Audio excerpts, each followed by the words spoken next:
미가라는 이름의 뜻이 있습니다.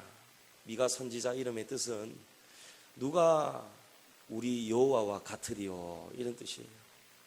우리 주님과 같은 분이, 우리 여호와 하나님과 같은 분이 세상에 둘도 없다는 거예요. 미가는 호세아 선지자 또 이사야 선지자와 동시대를 같이 활동했던 선지자입니다. 주로 미가 선지자는 남유다를 향해서 선포를 하였지만 때로는 북이스라엘을 향해서도 심판과 또 회복의 말씀을 증거하였습니다. 여러분, 정말 미가의 이름의 뜻처럼 우리 여호와 하나님과 같은 분이 어디에 있겠습니까? 배신하고 또 배신하는 거예요. 이스라엘 구약시대부터 지금 신약시대 현재에 이르기까지 여러분, 우리 하나님 마음이 얼마나 많이 아프셨겠습니까? 미가와 동시대에 활동했던 이 호세아 선지자에게는 하나님이 특별한 삶을 주시잖아요. 이 당시에 미가 선지자가 활동하던 이 당시 때에 북이스라엘과 남유다가 이렇게 하나님 앞에서 하나님을 배신하고 간음의 죄를 저질렀다는 거예요. 그걸 하나님은 특별하게 호세아 선지자의 삶을 통해서 보여줍니다. 호세아에게 너의 아내 고멜을 데려오너라 합니다. 여러분, 고멜이 어떤 아내입니까? 남편을 떠난 아내입니다. 장녀입니다. 다른 남자와 몸을 섞고 밖에 나가서 다른 남자의 아이를 잉태하기도 합니다. 그런데 하나님은 명령하시는 거예요. 데려오너라. 다시 받아주어라. 다시 사랑해 주어라. 이 호세아의 삶을 통해서 하나님 아버지의 마음을 우리에게 보여주시는 거예요. 우리 하나님 보시기에 북이스라엘도 남유다도 원래는 하나의 나라였지만 나눠진 때에도 마찬가지고 언제든지 하나님을 또 떠나고 또 배신하고, 그것이 바로 영적으로 보면 남편을 버리고 떠난 아내하고 똑같다는 거예요. 그런데 하나님은 우리를 다시 받아주신답니다. 우리를 다시 용서해 주신답니다. 우리가 용서할 수 없는 죄악들이 얼마나 많습니까? 그런데 하나님은 용서해 주어라는 거예요. 내가 너희를 용서한 것과 같이. 여러분, 그래서 미가 선지자가 평생 이런 삶을 산 거예요. 심판의 메시지를 전하면서도 하나님은 미가 선지자를 통해서 회복의 메시지, 구원의 메시지도 전하도록 명령하셨습니다. 그럴 때마다 미가의 마음속에는 어떤 마음이 들었을까요? 과연 누가 우리 여호와와 같으실까? 누가 우리 여호와와 같은 분이 또 계실까? 여러분, 그것이 바로 미가 선지자의 삶이었습니다. 여로보암을 보십시오. 여러분, 여로보암이 어떤 자인지 아시죠? 르호보암이 솔로몬의 아들입니다.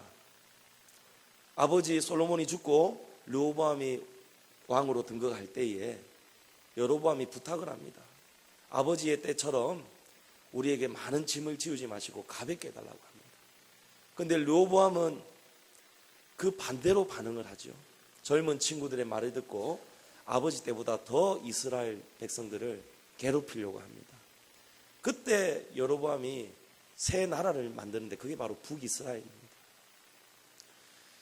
아버지 다윗의 때와 같이 솔로몬이 하나님을 극진하게 섬기지를 못했습니다. 솔로몬이 잘한 것도 있지만 못한 것도 많아요. 솔로몬의 때에 솔로몬과 백성들이 아스타롯을 섬겼고 밀곰신 또 그노스 신을 섬겼어요. 그 모습을 바라보면서 하나님은 탄식하십니다.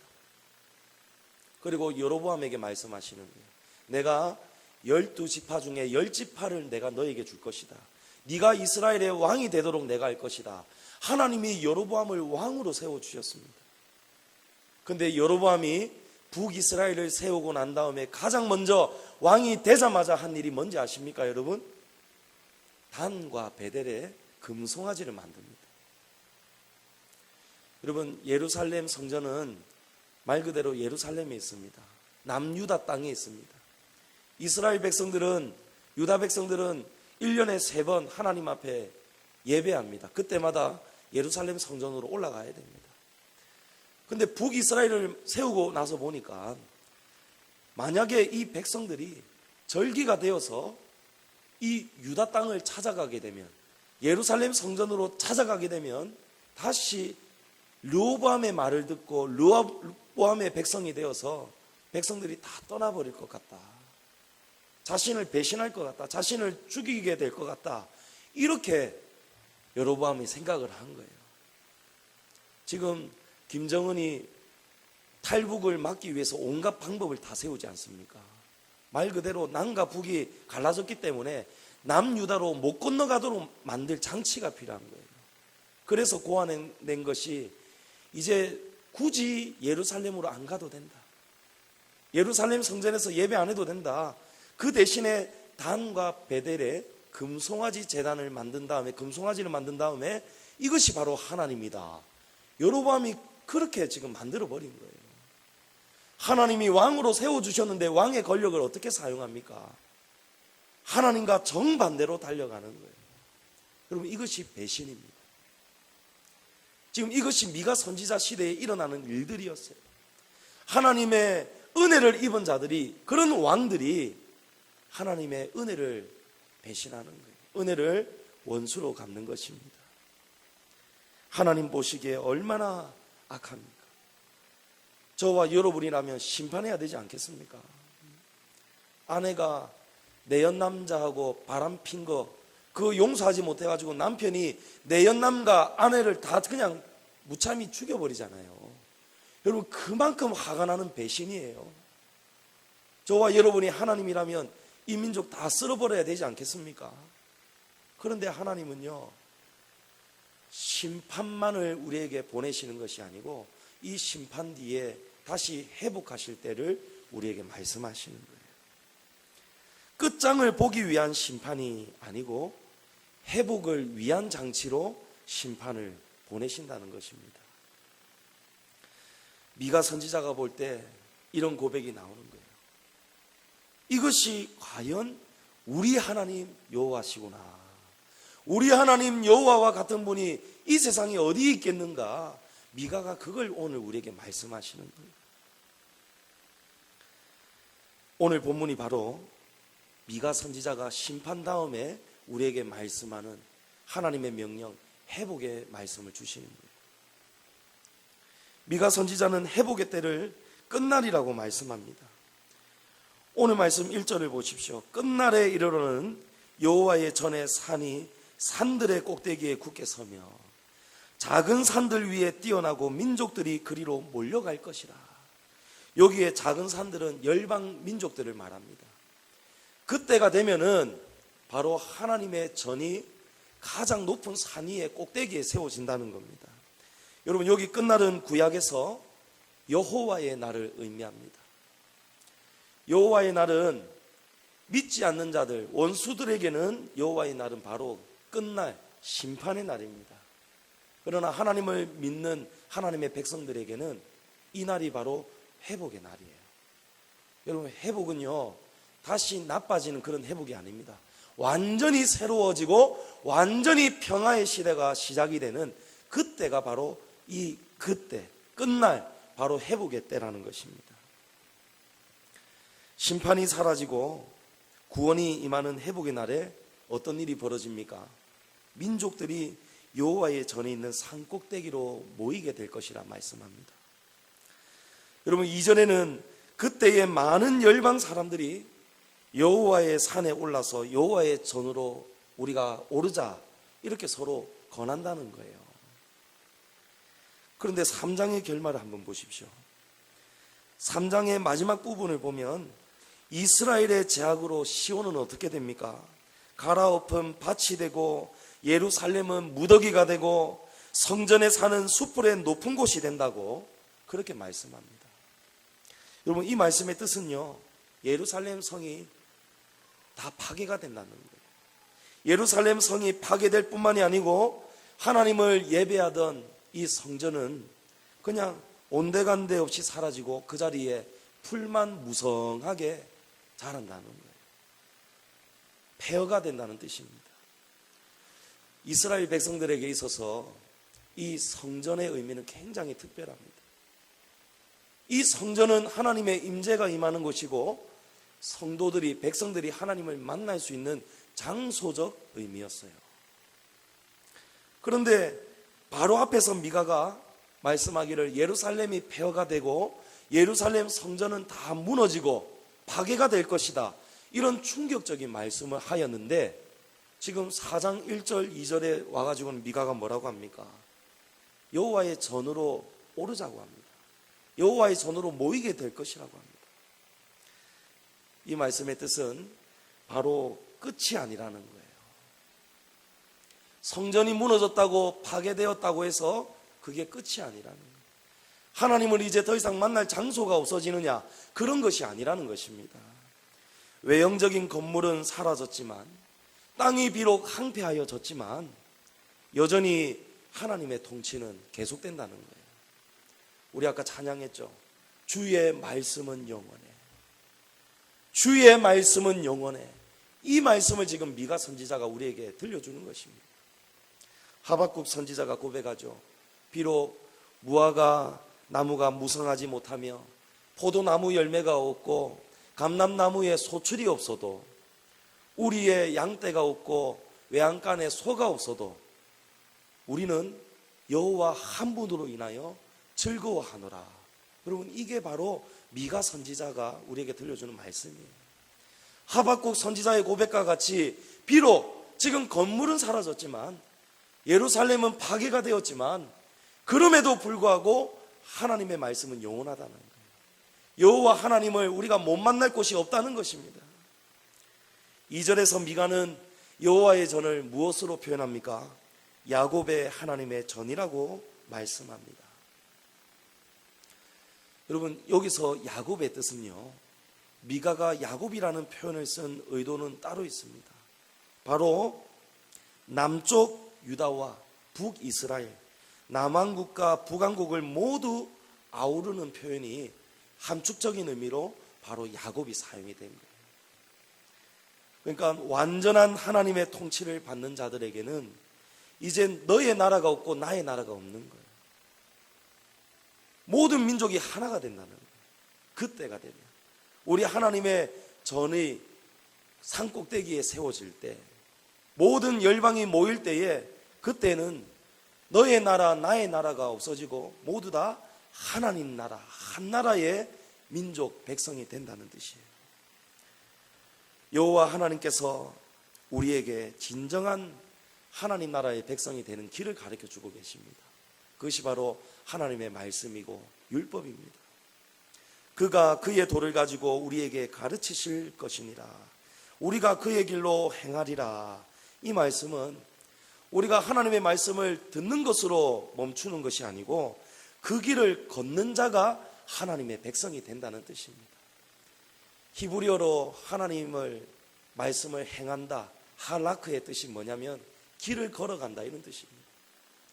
여호와의 율법을 듣는 자로 멈추면 안 됩니다. 그 율법을 우리가 지키는 거예요. 예수님께서 율법을 폐하러 왔다고 말씀하지 않으십니다. 율법을 온전하게 완성하러 오셨다고 말씀합니다. 여러분, 율법이 완전한다는 것, 율법이 우리 안에서 온전해진다는 뜻이 무엇일까요? 전에는 우리가 율법 아래 매여 있었습니다. 이 율법은 우리에게 무거운 짐이었습니다. 그래서 예수님이 이제 수고하고 무거운 짐진 자들아 다 내게로 오라 하십니다. 그러면 우리 율법을 이제 짊어지지 않아도 됩니까? 그 짐이 다 사라지신 겁니까? 다 사라진 겁니까? 그런 뜻이 아니에요. 우리가 예수님 안에서, 예수님의 십자가의 보혈 안에서, 이전에는 날마다 짐승을 끌고 와가지고 짐승으로 번제를 드렸는데, 우리의 죄를 전가시켜서 그 짐승을 잡았는데, 이제는 예수님께서 영단번에 십자가의 희생양이 되셨기 때문에 우리는 예수님으로 인하여서 이제는 날마다 하나님을 예배하는 예배의 제사를 드리면 되는 거예요. 예배의 제사를 드리면서 우리는 율법의 의무를 저버려야 됩니까? 이 율법을 이제는 억지로 짊어지는 것이 아니고 이 율법의 짐을 당연하게 자발적으로 자원하여서 우리 안에 있는 자유함을 가지고 이 법을 지키는 거예요. 여러분, 이것이 바로 율법의 완성입니다. 억지로 하는 거는 그거는 강제지요. 짐입니다. 그런데 우리 스스로가 자발적으로 하는 거예요. 천상의 노래 이 책을 여러분 3권씩 꼭 사서 한 권은 여러분이 읽으시고, 2권은 여러분 정말 착한 분, 진실한 분, 이 진리의 가치를 받을 수 있는 사람에게 나누어 주십시오. 여러분, 이거를 율법으로 받아들이면요, 돈도 아깝고 사기도 싫은데, 이렇게 되면 이게 율법이 되는 거예요. 이건 억지짐이 되는 거예요. 근데 오늘 우리 여러분 표정들을 다 보니까 줄을 서가지고 책이 정말 아름답다, 어떻게 이런 책이 이렇게 나올 수가 있겠는가. 이 책을 다 고이 안고 목사님 식사하시는데도 밥도 못 먹고 한 분씩 찾아가지고 저자 사인 받고 이 책을 너무 귀하게 여기시더라고요. 여러분이 기쁨으로 자발적으로 이 책을 사셨습니다. 맞습니까? 여러분, 이게 자유함이라는 거예요.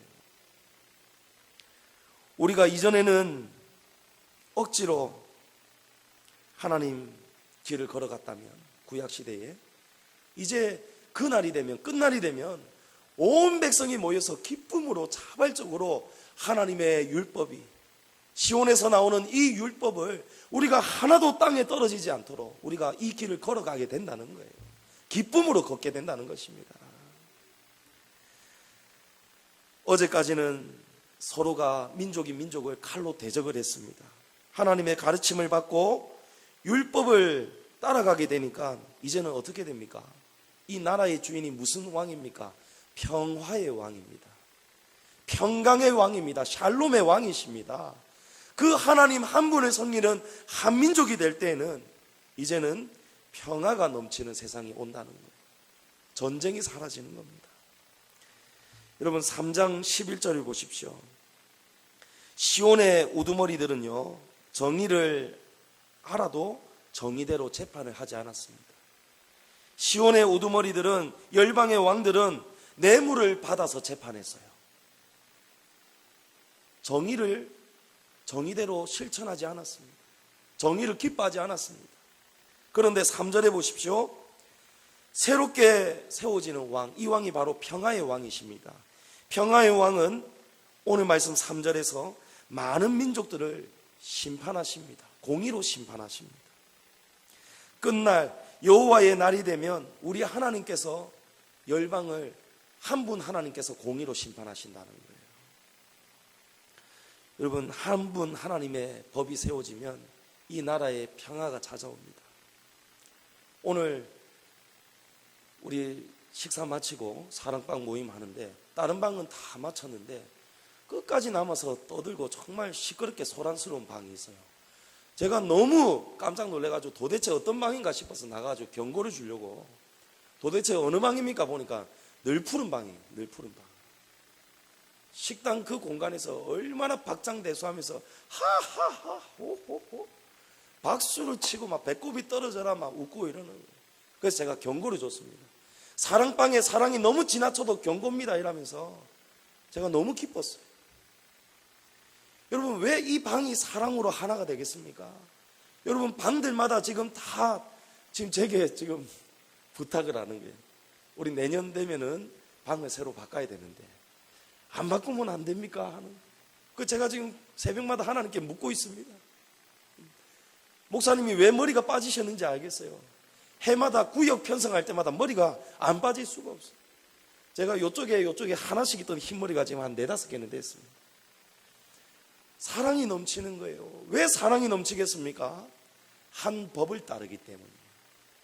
한 하나님의 왕, 한 하나님의 법, 우리 하나님 여호와의 법, 한 가지의 법을 가지고 한 가지의 기준을 향해서 달려가기 때문에 그 방에 사랑이 넘치는 거예요. 맞습니까? 여러분, 가정에 평화가 있습니까? 가정에 평화가 있다면 한 하나님의 법을 따르기 때문에, 우리 하나님 여호와의 법을 따르기 때문에 가정에 딱 캐논, 기준이 딱 서는 거예요. 하나님의 법 말씀 속에 가정의 원리가 다 들어있습니다.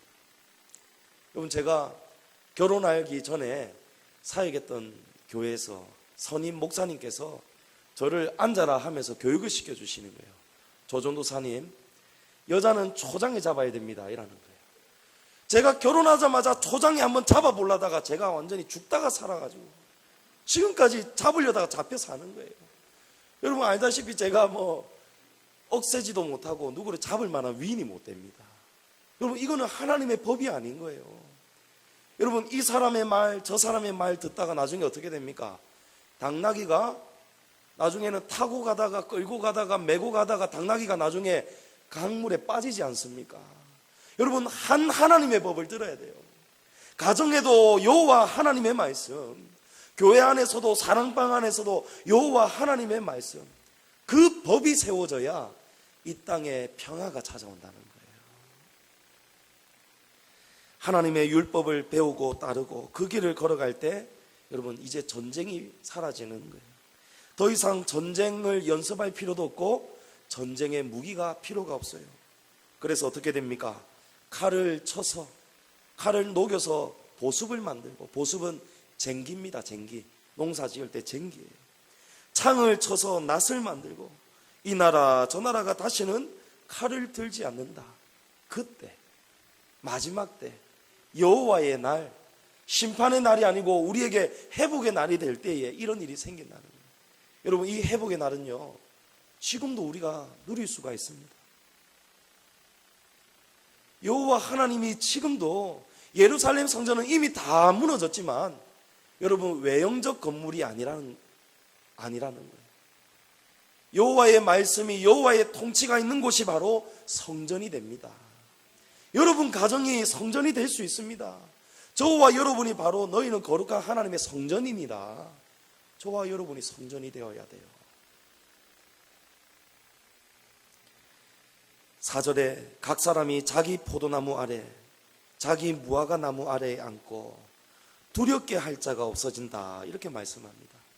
여러분 이스라엘에게 포도나무와 무화과 나무는 이스라엘의 대표적인 가실수예요. 이 두 나무는 특별히 하나님의 복을 상징합니다.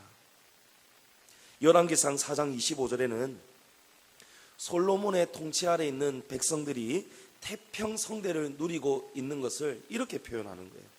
그 백성들이 포도나무와 무화과 나무 밑에서 살고 있다. 이것이 바로 태평성대를 표현하는 방식이었어요. 하나님의 백성들이 가장 큰 복을 받고 있는 상태가 바로 포도나무와 무화과 나무 아래에 있는 상태라고 하나님의 말씀은, 또 이스라엘 백성들은 받아들였어요. 이런 일이 우리에게 찾아온다는 거예요. 저와 여러분이 하나님의 법을 따를 때에 저와 여러분은 있는 곳이 바로 포도나무 아래가 되는 것이고 무화과 나무 아래가 되는 거예요. 우리의 가정이 무화과 나무가 되고 포도나무가 될 수 있습니다. 우리 교회가 그런 나무 아래가 될 수 있습니다.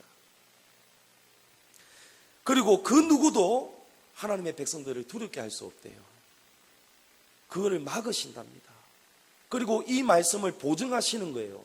어떻게 표현하십니까? 만군의 여호와의 입이 말씀하시는 거예요. 오늘 말씀에 여기서 만군은 바로 천군 천사를 말합니다. 천군 천사를 거느리시는, 만군을 거느리시는 하나님이 하나님의 전으로 모여드는 열방 민족들, 하나님의 백성들을 그 누구도 막아서지 못하도록, 공격하지 못하도록, 전쟁하지 못하도록 하나님이 딱 막아서 보호하신다는 거예요. 여러분을 지키신다는 거예요. 여호와께서 성을 지켜주셔야 되는 거예요. 여호와 하나님께서 집을 세워주셔야 되는 거예요. 우리가 아무리 지키고 성을 지키고 해도요, 하나님이 안 지켜주시면은 이거는 한순간에 다 무너지는 거예요. 지진이 나 보십시오. 스촨성에 대지진이 나니까 어떻게 됩니까? 각자의 신을 의지하며 살 때, 각자의 신을 모시고 살아갈 때에는 이 땅에 전쟁이 끊임이 없습니다. 전쟁을 연습하게 됩니다. 우리가 가정 안에서 힘으로 상대방을 누르려고 할 때 여러분 눌러집니까? 평화가 옵니까? 오지 않습니다. 우리가 자신의 방식대로 살 때에는 절대 평화가 오지 않습니다. 그래서 바울은 이렇게 고백하죠. 날마다 우리 자신을 쳐서 육에 복종시켜라. 이제는 내가 사는 것이 아니고 나는 죽고 우리 안에 그리스도께서 사시는 거예요. 그리스도의 법이, 그리스도의 평강이, 하나님의 율법이 시온에서부터 흘러나오는 이 율법이 우리 안에 법이 되어야 된다는 거예요. 여러분, 이스라엘에게 지금은 하나님께서 회복의 말씀을 주시지만 그전에는 심판이 먼저 온다고 말씀합니다. 이 심판이 왜 다가오지요? 그들이 여호와 하나님을 잊어버렸기 때문이에요. 하나님을 잊어버렸다는 것은 하나님의 법을 잊어버렸다는 거예요. 하나님을 잊은 인생은 스스로 높아집니다. 교만해집니다. 열방의 왕들이 처음부터 타락했겠습니까? 여로보암이 처음부터 타락했겠습니까? 타락한 왕을 하나님이 왕으로 세워주셨겠습니까? 여로보암을 처음에는 다 잘했어요. 근데 잘 가다가 복이 임하니까 이 복을 가지고 하나님께 더 감사하고 낮아지고 겸손해져야 되는데 이 복이 임하니까 어느 순간부터 하나님의 법을 잊기 시작하고 따르지 않는 거예요. 남과 북이 왜 나뉘어 싸웁니까? 서로 자기가 옳다고 주장하는 거예요. 하나님의 신 여호와를 모시고 살아야 되는데 이 안에 전부 다 자신을 모시고 살기 때문입니다.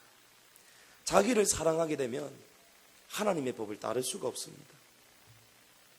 신명기서는 하나님을 잊은 것이 바로 악이다 이렇게 가르칩니다. 신명기서 28장 20절에 보면 내가 악을 행하여 그를 잊음으로, 하나님을 잊은 것이 악을 행했다는 거예요. 그를 잊었기 때문에 내 손으로 하는 모든 일에 여호와께서, 여러분 잘 들으십시오, 우리가 하나님을 잊고 악을 행할 때에 우리가 하는 모든 일에 여호와께서 저주와 혼란과 책망을 내리사 망하며 속히 파멸하게 하실 것이며, 망하는 데는 이유가 있다는 거예요. 우리가 하나님을 잊을 때에 망한다는 거예요. 가정에서 하나님의 법을 따르지 않을 때에 그 가정이 파괴되고 무너진다는 거예요.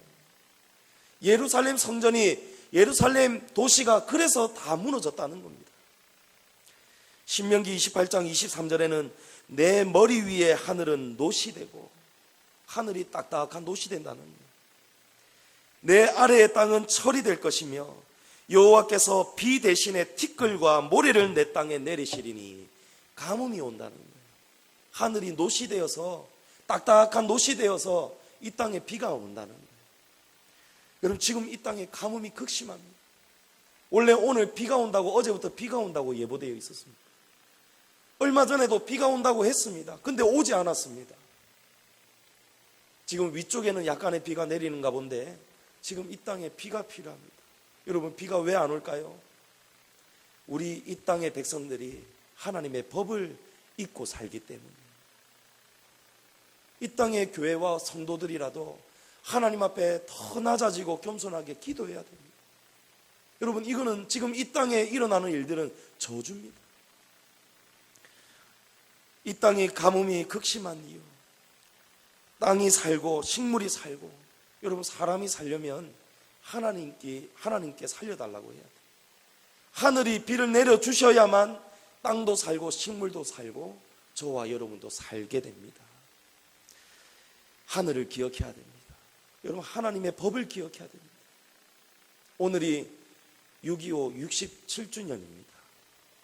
바로 오늘 같은 주일 새벽, 일요일 새벽, 이 새벽에 6.25 전쟁이 터졌습니다.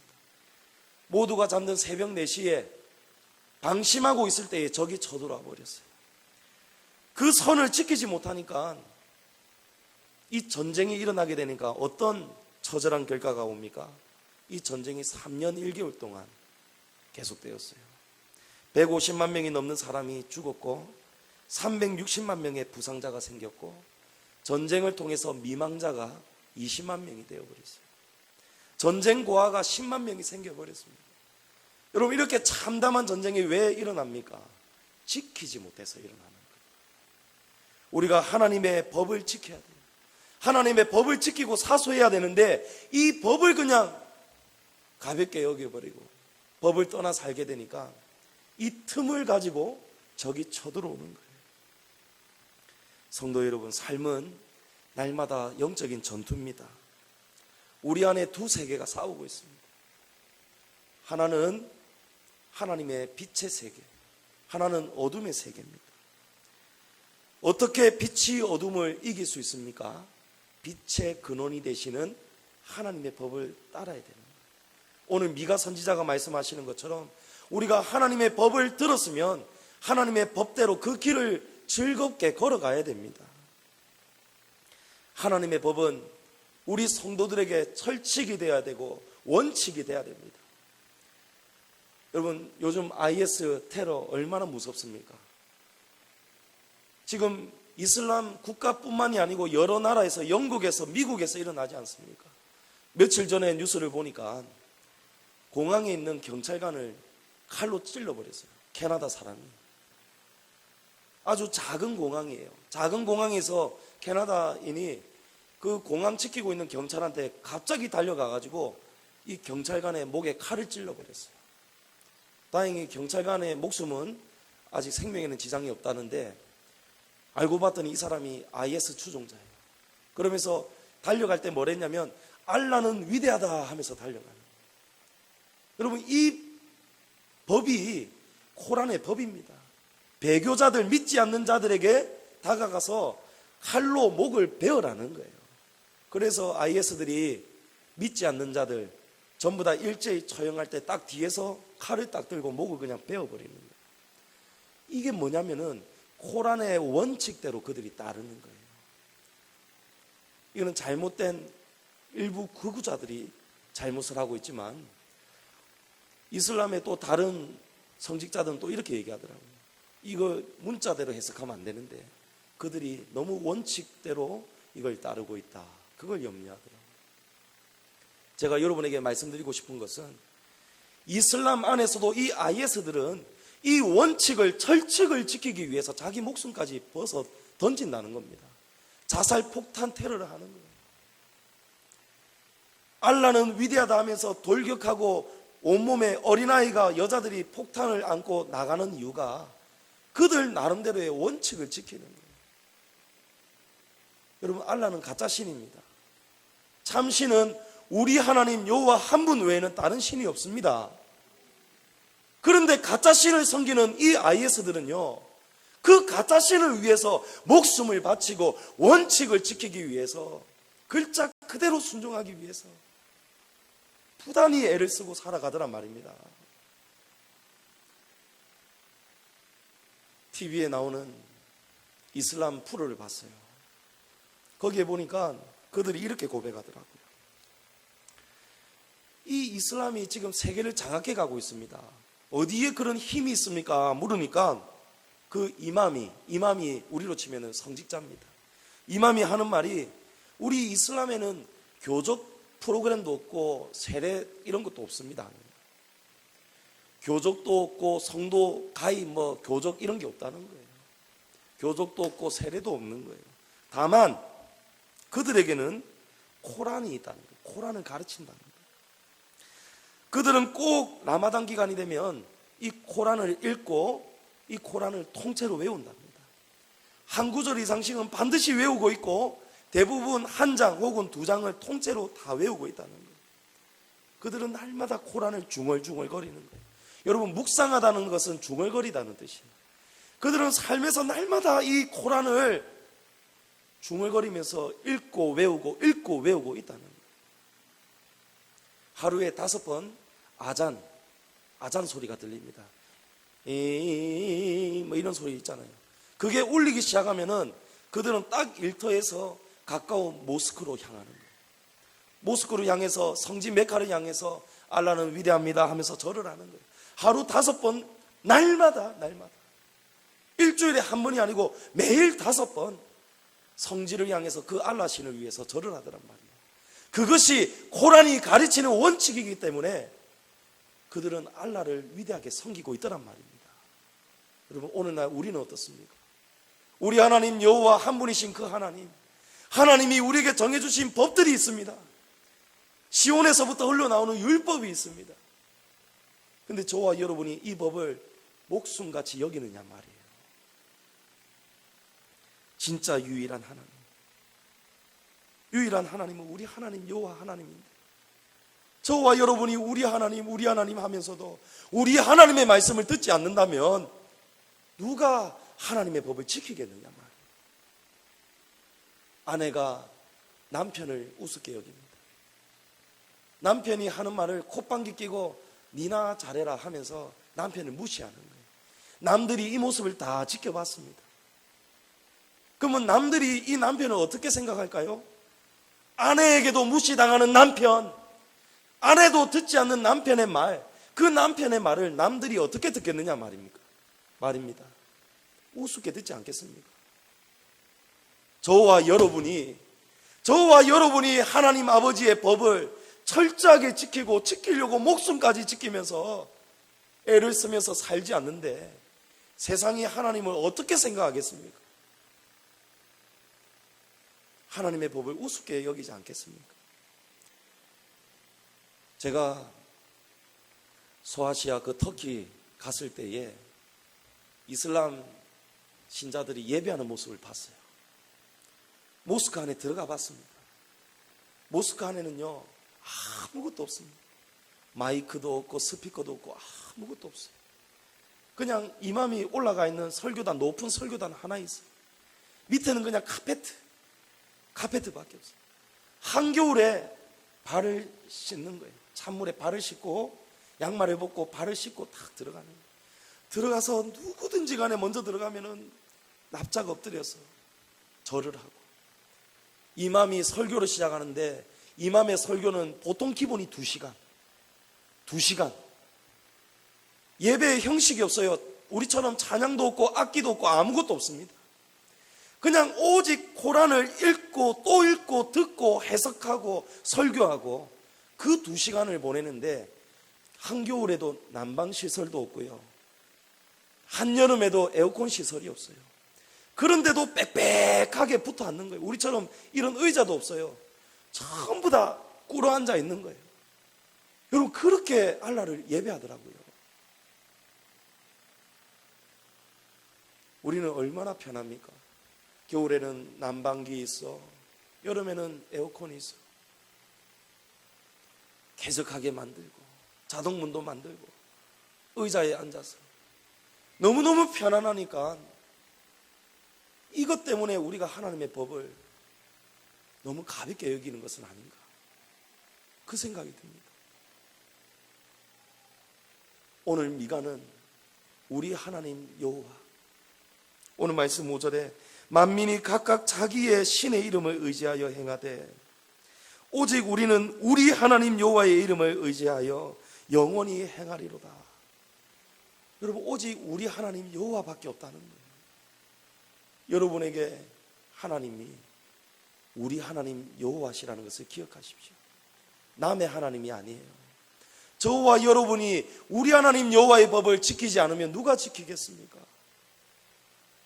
여러분, 다음 주일은 맥추감사주일이에요. 맥추감사주일은 하나님의 명령입니다. 처음 익은 곡식으로 하나님 앞에 드려라. 첫 열매를 하나님께 드려라. 하나님이 받으시는 하나님께서 그를 바쳐라고 명령하시는 거예요. 저와 여러분, 이 명령에 어떻게 순종해야 하겠습니까? 억지로 하면 안 됩니다. 기쁨으로. 당연한 우리 하나님 여호와, 우리에게 주신 것이 다 하나님께로부터 왔는데 하나님 감사합니다. 진심으로 우리 안에서 하나님을 경외하는 마음으로, 여러분, 사랑과 정성을 담아서 기도하는 마음으로 맥주절을 준비하시기를 바랍니다. 우리 하나님 여호와십니다. 우리가 우리 하나님 여호와를 이제 높여드려야 됩니다. 이슬람보다도 더 철저하게 우리가 하나님의 법을 따라야 될 줄로 믿습니다. 하나님을 높이고 경외하고 하나님의 법대로 살아갈 때 저와 여러분이 가는 곳마다 여호와께서, 만군의 여호와께서 우리를 지키실 것이며, 저와 여러분이 거하는 곳마다 그곳이 바로 포도나무 아래가 될 것이며 무화과 나무 아래가 될 것입니다. 이 축복이 저와 여러분에게 천상의 노래가 되고 영원한 복이 될 줄로 믿습니다. 우리 말씀을 생각하는